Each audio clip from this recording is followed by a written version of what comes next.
एक खबर ये आई कि इमरान खान साहब को एक मरतबा फिर पेशकश की गई है कि आप डील कर लें, खामोशी इख्तियार करें, पाकिस्तान से बाहर चले जाएं अपना इलाज करवाने के लिए, आपको तिब्बी बुनियादों के ऊपर पाकिस्तान से बाहर भिजवा देते हैं। ये सहाफी हैं और सीनियर जर्नलिस्ट हैं फखरुर रहमान साहब, उन्होंने भी ये खबर दी है। कुछ और सोर्सेज भी ये दावा कर रहे हैं और लगातार इन चीजों का दावा हो रहा है कि इमरान खान साहब को एंगेज करने की कोशिश की गई और ये कहा गया कि जनाब आप बाहर चले जाएं पाकिस्तान से। फखरुर रहमान साहब ने भी ये खबर बताई और ये एस्टेब्लिशमेंट की ख्वाहिश है, नवाज शरीफ की भी ख्वाहिश है। देखिए, इमरान खान साहब को तोड़ने में तो ये मुकम्मल तौर पर नाकाम रहे हैं, ना उनकी मकबूलियत को ये डैमेज कर पाए। अब अगर कोई रेमेडी मिल सकती है या अगर नवाज शरीफ को या आसिम मुनीर को कोई फेस सेविंग मिल सकती है तो वो यही हो सकती है कि जैसे नवाज शरीफ पाकिस्तान से इलाज करवाने के बहाने पाकिस्तान से बाहर इंग्लैंड चले गए थे, वैसे ही इमरान खान साहब भी इलाज करवाने के बहाने पाकिस्तान से बाहर किसी और मुल्क में चले जाएं। इमरान खान साहब इस बात में नहीं मानते और मुबैना तौर पे उन्होंने एक मरतबा फिर यही कहा कि एब्सोल्युटली नॉट, कि भाई मैं नहीं मानता, मैंने कोई डील नहीं करनी और मुझे कोई डील आपसे नहीं चाहिए। तो ये बार बार डील जाती क्यों है इमरान खान के पास? कभी अमेरिका से बंदे बुला के इमरान खान के पास भेजते हैं, कभी कहीं और से बंदे बुला के इमरान खान के पास भेजते हैं, कभी उसको बराह रास्त डील देते हैं, कभी गिरफ्तारी से पहले उसको डील ऑफर करते हैं, कभी गिरफ्तारी के बाद उसको डील ऑफर करते हैं। और अब हाल ही में एक नई डील का भी इंकशाफ हो रहा है और ये 2-3 सोर्सेज ने यह दावा किया कि इमरान खान साहब को फिर डील दी गई और उन्होंने कहा जी मैं नहीं करता, उन्होंने इनकार कर दिया। वो कहते हैं मैंने नवाज शरीफ नहीं बनना। देखिए, नवाज शरीफ की जान कैसे छूटती है। नवाज शरीफ के ऊपर जो सबसे बड़ा इल्जाम लगा ना वो ये है कि नवाज शरीफ अपने प्लेटलेट्स गिरा के बीमारी का बहाना बनाकर पाकिस्तान से बाहर भाग गए और फिर जब वो पाकिस्तान वापस आए तो वो तब तक अपनी डील मुकम्मल कर चुके थे। तो वो 4 हफ्ते का कहकर गए थे और 4 साल गुजार कर नवाज शरीफ साहब पाकिस्तान वापस आए और 50 रुपए के स्टाम्प पेपर के ऊपर पाकिस्तान से वो बाहर गए थे। अब ये इतना बड़ा एलिगेशन है, इतनी बड़ी तौहीन और इतनी बड़ी बेइज्जती है किसी सियासी लीडर की कि जब तक के इमरान खान साहब इतना बड़ा कोई काम नहीं करेंगे तब तक नवाज शरीफ साहब की जान नहीं छूटती। तो अब उन्हें लगता है कि हम बार बार ऑफर करें तो शायद किसी जगह पे जाके इमरान खान साहब मान जाएं। अगर इस खबर को देखें तो फिर तो यही वो ख्वाहिश है उनकी कि कुछ ना कुछ करके इमरान खान साहब को इस पे मना लें। आज मुबैना तौर पे ये भी खबर रिपोर्ट हुई है, मुख्तलिफ लोगों ने रिपोर्ट किया और ये दावा किया जा रहा है कि शहबाज शरीफ की मुलाकात होगी महमूद खान अचकजई से। तो वजीर आजम शहबाज शरीफ है और एक तरफ महमूद खान अचकजई है, इनके बीच में मुलाकात हो सकती है और इमरान खान के हवाले से तो जरूर गुफ्तगू होगी। देखिए, शहबाज शरीफ इस वक्त क्यों एंगेज कर रहे हैं? जब भी कभी कोई पाकिस्तान तहरीक इंसाफ या अपोजिशन एहतजाज की सियासत कर रही होती है तो फौरी तौर पर हुकूमत एंगेजमेंट शुरू कर देती है। उससे 2 चीजें होती है, एक ये होता है कि एहतजाज का मोमेंटम टूटता है, यानी लोगों को ये लगता है कि जनाब ये तो मुज़ाकरात चल रहे हैं, कोई ना कोई हल वैसे ही निकल आएगा तो हमें निकलकर जोर लगाने की क्या जरूरत है। एक वो ये परसेप्शन बनाते हैं, तो इससे एहतजाज का मोमेंटम तोड़ने में थोड़ी सी मदद मिलती है। दूसरा, हुकूमत ये एक इखलाकी बर्तरी हासिल करने की कोशिश करती है और अपनी गवर्नमेंट को लिजिटिमेट बनाने की कोशिश करती है कि देखें जनाब हमारी यहाँ पे हुकूमत मौजूद है, हम जायज हुकूमत है, हम बातचीत भी कर रहे हैं अपोजिशन के साथ। हालांकि ये हुकूमत तो हुकूमत में होनी नहीं चाहिए थी, इनकी तो अपोजिशन भी नहीं बनती थी बेचारों की। 17 सीटों वाले तो कुछ चौथी नंबर की, तीसरी नंबर की इनकी पॉलिटिकल पार्टी बननी थी अगर सही इलेक्शन रिजल्ट्स के मुताबिक ये असेंबलियां कायम होती तो। बहरहाल ये हर मरतबा ऐसा होता है, इस मरतबा भी ऐसा हो रहा है। तो एक तरफ मुज़ाकरात कहा जा रहा है जी मुज़ाकरात होंगे, बातचीत होगी और बातचीत होनी चाहिए, और दूसरी तरफ क्या हो रहा है? क्रैकडाउन। इस वक्त पंजाब में भी क्रैकडाउन जारी है और सिंध में भी क्रैकडाउन जारी है। बड़े पैमाने पर पाकिस्तान तहरीक इंसाफ के लोगों को गिरफ्तार किया जा रहा है और बड़ी खामोशी से क्रैकडाउन हो रहा है। खबरों के अंदर आपको पता है मीडिया बताता नहीं है कि पीटीआई के ऊपर क्रैकडाउन हो रहा है। सोशल मीडिया भी आजकल तवज्जो दीगर चीजों की तरफ है काफी बटी हुई, तो इसलिए ज्यादा उठाया नहीं जा रहा मामला, लेकिन क्रैकडाउन हो रहा है और बड़ी तेजी से वो लोग जो इलाकों की बंदिश कर सकते हैं, वो लोग जो तहरीक को तेज कर सकते हैं, उन तमाम लोगों को एक एक करके उठाया जा रहा है, चाहे वो कारकुनान है, मुतहर्रिक कारकुनान या वो लीडरान है। जैसे तैसे भी उन्हें गायब किया जा रहा है, उन्हें उठाया जा रहा है, 3 एमपीओ के तहत उनको हिरासत में लिया जा रहा है। तो ये गिरफ्तारियां हो रही हैं, दूसरी तरफ क्रैकडाउन हो रहा है, घरों पे छापे पड़ रहे हैं पंजाब में खास तौर पे, और कई इतलात तो ऐसी आ रही हैं कि कुछ लोग वॉलंटियरली भी गिरफ्तार होना चाहते हैं।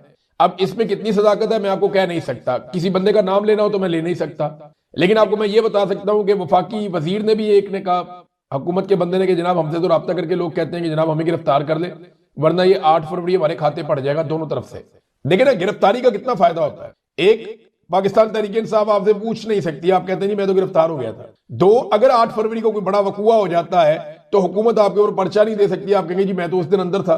तो ये डबल डबल फायदा हो जाता है अंदर होने का, कि आपकी हाजिरी भी पड़ जाती है और आपकी खाल भी बच जाती है। बहरहाल ये इस तरह के लोग होते हैं, लेकिन पाकिस्तान तहरीक इंसाफ में अब ऐसे लोग कामयाब नहीं होंगे, क्योंकि पाकिस्तान तहरीक इंसाफ ने एक बड़ा कड़ा एहतसाब शुरू कर दिया है अपने अरकान असेंबली का और ओहदेदारों का, और एक एक करके अब वो नाम सामने लेकर आ रहे हैं। एमएनएस के, एमपीएस के, सोशल मीडिया के ऊपर जो पाकिस्तान तहरीक इंसाफ का अपना सोशल मीडिया है या उनकी अपनी पार्टी के लोग हैं, उन्होंने अब ये मामला उठा दिया।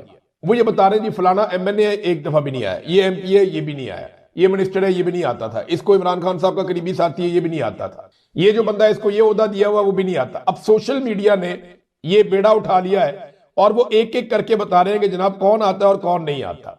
ये रोला पड़ गया। दूसरी जानिब एक और चीज हुई और बड़ी इंटरेस्टिंग है। 8 फरवरी के एहतजाज से बिल्कुल पहले, यानी ऐन जब एहतजाज का माहौल बना हुआ है और इमरान खान साहब को कैद तन्हाई का सामना है और उनकी आंख को इलाज की जरूरत भी है और तहरीक चलाने की कोशिश हो रही है, तो शेर अब्दुल मरवत और मिशाल यूसुफजई ने आसमा शराजी साहबा के प्रोग्राम में इल्जाम लगाया कि तोशाखाना 2 केस में वो हार जिसकी वजह से बुशरा बीबी इमरान खान साहब को सजा हुई है, वो हार अलीमा खानम ले गई थी। ये उन दोनों ने इल्जाम लगाया।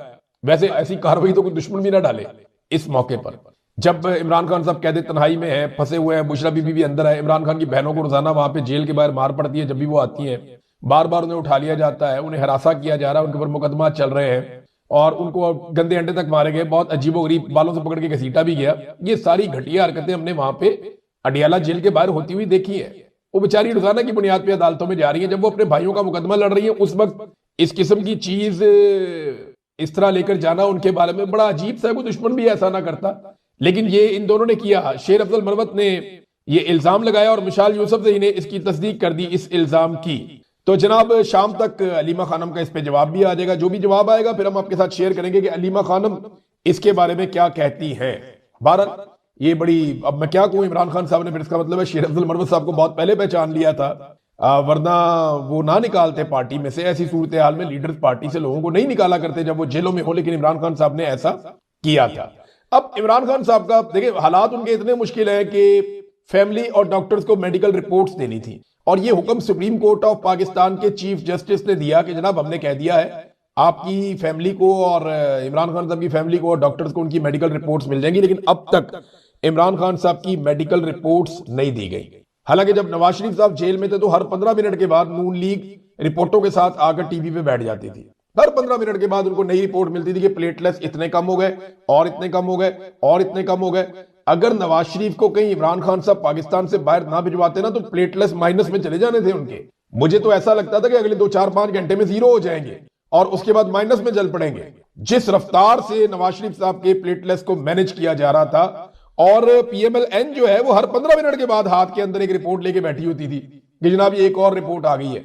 और इधर इमरान खान साहब को 1.5 हफ्ता हो गया लगभग, अस्पताल से उनको ले जाके एक ट्रीटमेंट करवाया गया था, तब से लेकर अब तक इमरान खान साहब की जो मेडिकल रिपोर्ट है वो उनकी फैमिली और डॉक्टर तक को नहीं दी गई। इस रिपोर्ट में ऐसा क्या है जो हुकूमत इसे छुपा रही है और नहीं दे रही, ये सवाल भी अपनी जगह पे। इमरान खान साहब के बेटे कासिम खान का भी एक स्टेटमेंट आया, उन्होंने एक ट्वीट किया है, एक पोस्ट उन्होंने शेयर की, उसमें उन्होंने लिखा मैं और मेरा भाई अपने वालिद से मिलने पाकिस्तान जाना चाहते हैं। 914 दिन हो गए, हमारे वालिद कैद में है, कैद तन्हाई में। उनकी सेहत के मसाइल के बावजूद उन्हें इंडिपेंडेंट तिब्बी सहूलियात तक रसाई नहीं दी जा रही। अब हुकूमत जानबूझकर हमारा वीजा प्रोसेस भी रोक रही है। एक कैदी को इलाज ना देना जुल्म है, बच्चों को बाप से ना मिलने देना इज्तिमाई सजा है।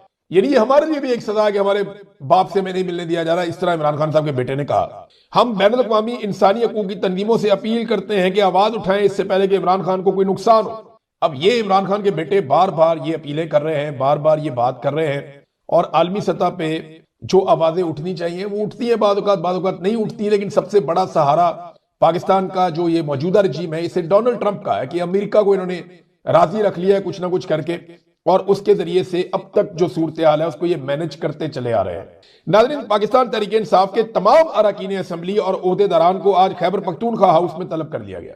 ये एक बड़ी डेवलपमेंट है। यानी पाकिस्तान तहरीक इंसाफ आप जानते हैं कि इस वक्त सबसे तगड़ी जमात है और उन्होंने ही अभी तहरीक चलानी है। तो खैबर पख्तूनख्वा हाउस में पूरे पाकिस्तान से मेंबरान असेंबली, टिकट होल्डर, तंजीमी ओहदेदारान, तमाम विंग्स के सीनियर ओहदेदारान का इजलास तलब कर दिया गया है। इमरान खान साहब को अल-शिफा अस्पताल मुंतकिल करवाने और इनका मुकम्मल इलाज करवाने, फैमिली और जाती मुआलिजीन की इमरान खान तक रसाई करवाने के हवाले से अहम इकदामात उठाए जाएंगे। ये जनाब आप देखें क्या फैसले होते हैं, क्योंकि अरकान असेंबली को या टिकट होल्डर्स को जिन पे इमरान खान साहब ने भरोसा किया था, उन सबको अपना जिम्मेदारी लेनी पड़ेगी, वरना पाकिस्तान तहरीक इंसाफ का सोशल मीडिया एक एक करके सबकी शक्लें सामने रखना शुरू हो गया। जनाब इसको देखो ये भी नहीं आता, इसको देखो ये भी नहीं आता, इसको देखो ये भी नहीं आता। तो हर एक के ना आने की अपनी अपनी वजह है, लेकिन पाकिस्तान तहरीक इंसाफ के अंदर जो है वो पहलवानी सोशल मीडिया की तो है। और अगली दफा जब ये टिकट लेने के लिए जाएंगे तो इनकी बड़ी शदीद मुखालफत भी हो जाएगी उस वक्त। तो अगर आपने अपने टिकट पक्के करने हैं तो काम इन्हें करना पड़ेगा बेचारों को, क्योंकि सोशल मीडिया अब खुद से एहतसाब कर रहा है। नाज़रीन एक खबर और है, अफसोसनाक खबर है, बार बार आपको कोई ना कोई बुरी खबरी सुनने को मिलती है जब से रिजीम है। आलू का जो किसान है वो एक मरतबा फिर रुल गया। ये लगातार जितने साल से हुकूमत में है ना, 4 साल हो गए, चारों साल आलू का किसान रुल गया, एक साल भी उसको मुनाफा या फायदा नहीं हो रहा और अरबों रुपए का आलू के किसान को नुकसान हुआ है। और दावा इनका यह है, यानी मरियम नवाज ने यह ट्वीट करके कहा जनाब हमने 25% ज्यादा आलू पैदा कर लिया है, इनका मुआवजा यकीनी बनाने के लिए हम नई मंडियों तक रसाई हासिल करने की कोशिश कर रहे हैं और ये आलू भेजने के लिए एक और मुल्क कहते जी वहां पे भी हम ये आलू भेजेंगे। और ये अफगानिस्तान का रास्ता इन्होंने बंद किया हुआ, यहां पे आलू जाता था, अफगानिस्तान के अंदर हम एक्सपोर्ट करते थे, वहां से सेंट्रल एशिया में भी जहां मर्जी चला जाए, तो हम इस तरफ को अपना आलू एक्सपोर्ट करते थे, अब कहां करेंगे, किधर भेजेंगे आप। ये आइटम जो है इसको स्टोर करने की भी एक कीमत होती है। किसान का अरबों रुपए का नुकसान हो गया, बेशुमार किसान रुल गए, अब जो इजाफी पैसे उसको पड़ रहे हैं सर्द खाने के अंदर आलू रखने का, क्योंकि पैदावार ज्यादा हो गई है ना, तो आपको एक्सपोर्ट करना पड़ता है। तो इनके पास इसमें किसी किस्म का कोई गुंजाइश नहीं है, कोई प्लानिंग नहीं है। तो गंदम का किसान भी रुल गया, मकई का किसान भी रुल गया, चावल का किसान भी रुल गया, माल्टा किन्नू का किसान भी रुल गया और अब फाइनली जो है वो आपका आलू का किसान था, जो एक बड़ी फसल पंजाब में लगती है, सेंट्रल पंजाब में, ये किसान भी रुल गया इनकी हरकतों की वजह से। नाज़रीन कासिम सूरी साहब ने एक स्टेटमेंट दिया। देखिए मैं ये बात पहले से जानता हूं, मेरी कासिम सूरी भाई से बात कभी कभी होती है, उनका मेरे पर बड़ा एहसान भी है, उन्होंने मुझे कायल किया, मुझे पाकिस्तान से लेकर आए कि आवाज अपनी बचाना बहुत जरूरी है और उन्होंने मेरी बड़ी मदद की, उनके दोस्तों ने मेरी बड़ी मदद की, तो मेरा उनसे राब्ता रहता है और मैं ये जानता हूं कि माली एतबार से कासिम सूरी साहब, क्योंकि वो एक ईमानदार आदमी है, उन्होंने करप्शन अपनी लाइफ में की नहीं है, वरना जिस ओहदे के ऊपर वो बैठे हुए थे वहां तो लोग बहुत पैसा बनाते हैं। एक छोटा मोटा कोई बंदा नाजिम अपने इलाके का बन जाए ना तो वो करोड़ों रुपया बना लेता है। और कासिम सूरी तो डिप्टी स्पीकर पाकिस्तान के थे कौमी असेंबली के, लेकिन उन्होंने वो काम नहीं किए जो नॉर्मली सियासतदान करते हैं 2 नंबर तरीके से। तो कासिम सूरी साहब के पास पैसे वैसे नहीं थे और वो बहुत खुददार इंसान है, यह बात भी आप अपने जहन में रखिएगा, यानी वो बहुत खुददार इंसान है, अल्लाह रब्बुल इज्जत उनकी खुददारी को सलामत रखे। मेरी उनसे ये बात हुई थी और मुझे पता है कि वो वाकई में ऊबर टैक्सी चला रहे हैं और उन्होंने कहा मुझे इस बात पे फख्र है, कासिम सूरी ने मुझे कहा था मुझे इस बात पे फख्र है कि मैंने बेवफाई नहीं की, मैं एक वफादार आदमी हूं, मैं अपने लीडर के साथ खड़ा हुआ और अपने मौके पे डट के खड़ा हुआ। तो ये कासिम सूरी है। यानी ये शरीफों और सरदारियों जैसे बेशुमार लोग 100-100 साल की जिंदगी भी जिए ना, तो कासिम सूरी जैसी खुददारी की एक दिन की जिंदगी, इसका जो नशा है ना ये समझ नहीं सकेंगे। तो कासिम सूरी साहब के लिए खराज तहसीन है मेरी तरफ से, उन्होंने ये बात खुद अपने मुंह से कह दी, वरना मुझे बताते हुए बहुत अजीब लगता, लेकिन बहुत बड़े दिल का आदमी, उसने बताया जनाब के ये हालात है, लेकिन इसके बावजूद हम झुकेंगे नहीं, हम पीछे नहीं हटेंगे, मुकाबला करेंगे। कामरान शाहिद साहब मेरे साथ बड़ा लंबा अरसा सहाफत उन्होंने की और सीनियर जर्नलिस्ट हैं, उन्होंने एक जुमला बोला, मैं उस पर जरूर कमेंट करना चाहूंगा। उन्होंने कहा मैं समझता हूं कि दुनिया की कोई भी फोर्स बिला वजह अपने किसी शहरी को मिसिंग नहीं करती। कामरान शाहिद, देखिए ये जो मिसिंग करना होता है ना, ये होता ही गैर कानूनी है, ये आइन और कानून में इसकी गुंजाइश नहीं होती। मिसिंग करना कोई मसले का हल नहीं है, आप अदालतों में पेश करें और अपने कवानीन को इतना बेहतर करें कि उसके मुताबिक आपको किसी को मिसिंग करना ना पड़े और अपनी इन्वेस्टिगेशंस को इतना अच्छा करें कि आपकी अदालतें इंसाफ दें। ये जो मिसिंग करना होता है इससे मसाइल कम नहीं होते, मसाइल बढ़ते हैं। और ये जो कह रहे हैं ना बिला वजह मिसिंग नहीं करती, मैं खुद मिसिंग पर्सन रहा हूं। मैं जब ISI वालों से पूछता था कि यार मुझे तुम लोगों ने क्यों यहां मिसिंग पर्सन किया हुआ, क्या वजह है, मैंने कौन सा ऐसा कानून तोड़ा है, उन्होंने कहा कोई कानूनी वजह ही नहीं है आपको यहां लाने की, हमारे बड़ों को आप बाहर सूट नहीं कर रहे बस। यानी हमारे बड़े नहीं चाहते कि इस वक्त आप बाहर हो, उन्हें सूट नहीं कर रहा, अपना जाती मफाद है उनका।